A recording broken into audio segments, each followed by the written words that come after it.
Hi, I'm Bill from CJ Pony Parts. Based on requests we've gotten from our viewers, we have some pretty labor-intensive installs planned for our 1965 Mustang Coupe.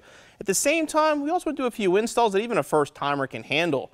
One area of annoyance when driving this car is the factory sun visors. When you hit bumps, the passenger side falls down, and the left one rattles pretty uncontrollably. This, thankfully, is very easy to fix. So today we're going to install a new set of sun visors, along with the sun visor brackets, a new rear view mirror, and a replacement rear view mirror bracket. For this installation, we'll be using parts from two vendors our viewers are probably familiar with, Scott Drake and TMI. We have a set of the Scott Drake sun visor brackets, the rear view mirror assembly, their sun visor tips, and their rear view mirror bracket. For TMI, we're using a set of their white, original style sun visors.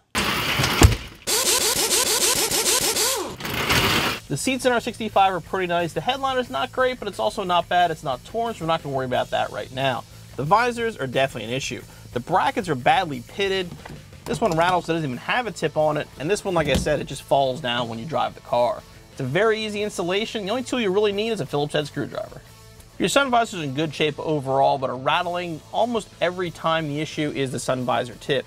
From the factory, they have these little rubber tips installed, but over time they dry out, crack, and fall off. Majority of the Mustangs we see coming in here, these are usually damaged or even missing.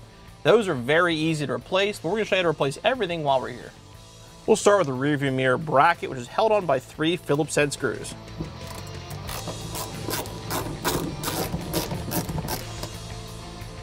Sun visor bracket arms, again, held on by 3 Phillips head screws per side.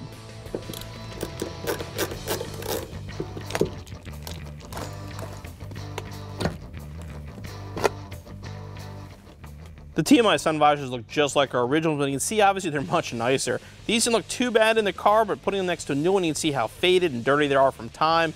And again, the brackets are badly pitted. If you open up the end of the sun visor, you'll see the metal channel inside. You want to make sure you install the new bracket, it goes inside that channel, so the only way it's going to hold the sun visor properly. Once you get in the channel, there's no real science to installing them. You don't want to put too much lubrication on here to make them go on, because then the sun visor is going to fall down too easily. Basically, just want to push it on, just turn it into place.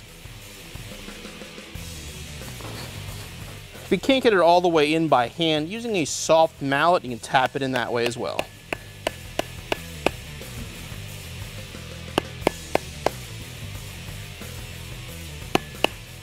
What you want to do is use the old one just to give you an idea of where you want it seated, and then we can install the other side. Same concept here. Find the channel.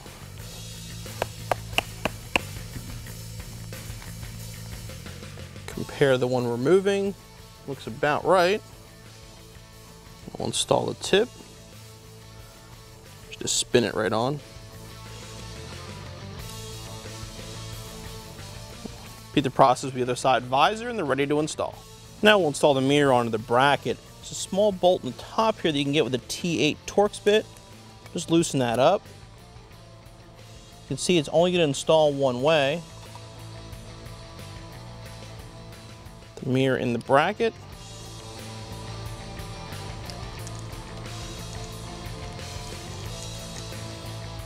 Just get it snug. You don't want to over tighten. You can strip these very easily. And ready to reinstall. If your original hardware is in good shape, you can reuse it. In the case of our 65, we had a bunch of different size screws, so we're going to go with our new screw kits, which are going to cover your visors as well as your rearview mirror. We'll start with the rearview mirror in the center here. The hardest part here is just finding the holes. So just get it started. You don't want to tighten it down all the way, just enough to hold it. Then install the other 2 screws before you tighten anything down.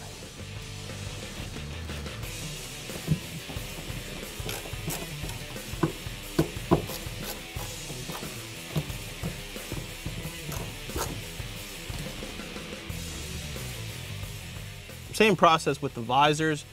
Put them up into place, then get everything started before you tighten it down.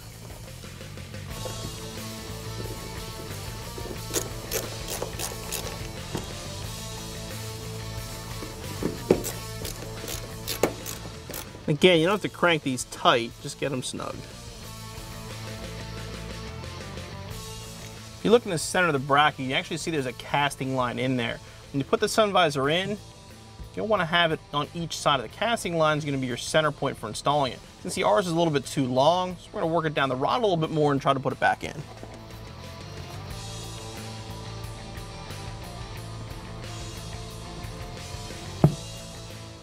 Make sure it moves smoothly and locks into place, and repeat the process with the passenger side.